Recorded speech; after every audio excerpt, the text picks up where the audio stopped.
À l'origine, il y a un tweet de Karim Benzema, dimanche, le joueur de football, écrit ceci: « Toutes nos prières pour les habitants de Gaza, victimes une fois de plus de ces bombardements injustes qui n'épargnent ni femmes ni enfants. » Et ce tweet publié dimanche suscite beaucoup de réactions de la part de gens qui ont accès aux médias et qui notent que Karim Benzema n'avait rien dit le 7 octobre pour s'associer à la peine et à la douleur des victimes israélienne, et qu'il n'a rien dit non plus de l'organisation Hamas, terroriste ou pas. Et donc, dimanche soir, la critique, dès dimanche soir, est assez forte contre Karim Benzema.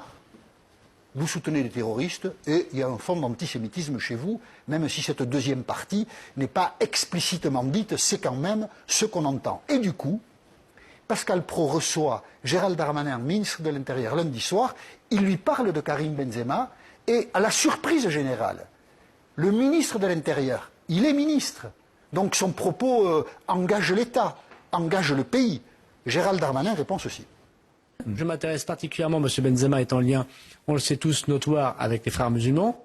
Je m'intéresse particulièrement, et depuis des mois, à Karim Benzema. Rien que ça, ça fait peur. Parce qu'un ministre de l'Intérieur n'a pas à s'intéresser à quelqu'un. La justice peut-être, enfin, la police si elle enquête, mais le ministre, non. Déjà, dans les mots, il y a un abus de pouvoir qui est stupéfiant. Et puis, effectivement, la relation aux frères musulmans, alors ça, personne n'est capable de nourrir le dossier. S'il a des potes frères musulmans, personne ne le sait, et visiblement pas Gérald Darmanin non plus, puisque depuis lundi soir, son cabinet est questionné et est infoutu d'apporter des réponses précises. Il ne chante pas la Marseillaise. Si on commence à emmerder tous les gens qui ne chantent pas la Marseillaise, il y en aura du monde en prison. Donc, c'est totalement irresponsable. Un responsable politique ne peut pas, ne doit pas dire ça. Donc, en soi, c'est assez grave. Et on voit bien que le conflit que nous vivons peut perdre la boussole à beaucoup de gens, et donc y compris à Gérald Darmanin. Là, il a perdu la boussole. Et il vaudrait mieux qu'il la retrouve. Ceci dit, le nom de Benzema ne vient pas par hasard. La polémique Benzema ne vient pas par hasard. Il y a entre la France et Benzema un péché originel dont Karim Benzema est le seul responsable. 2006, il a 19 ans, il mesure très mal ce qu'il dit quelque chose qui est choquant.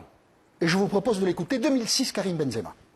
Si j'ai bien compris, tu as fait un choix. Ton choix, toi, se porte sur l'équipe de France. Ouais, voilà. Et l'Algérie, c'est mon pays. Hein. Mes parents ils viennent de là-bas, donc après la France, c'est plutôt sportif, quoi. Voilà. C'est un adolescent qui s'exprime. L'Algérie, c'est mon pays, c'est choquant. Non, son pays, c'est la France, il est français, il va porter le maillot de l'équipe de France. Puisque ses parents sont algériens, il a une relation particulière avec l'Algérie, oui, on peut le comprendre et l'entendre. Mais entendre l'Algérie, c'est mon pays, ça a posé problème. Et tous les gens qui sont racistes, il y en a en France, hein. Il y en a même pas mal, on va dire. Hein. Oui, et puis c'est pas en diminution, c'est peut-être en augmentation. S'appuie sur la phrase littérale. L'Algérie, c'est mon pays. Voilà, donc, full camp. En gros, hein, il y a toujours eu ce problème-là entre Benzema et la France. Donc Benzema, il incarne tout ça. Et puis il y a un côté provocateur chez Benzema. Là, il a fait une fin de carrière formidable au Real de Madrid et il est parti jouer en Arabie Saoudite. Alors quand on regarde son Instagram, je vous propose de voir une image, évidemment, on se dit, bon.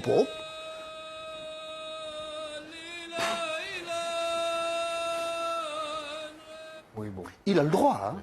Il a le droit d'être attaché à la culture musulmane et au rite arabe.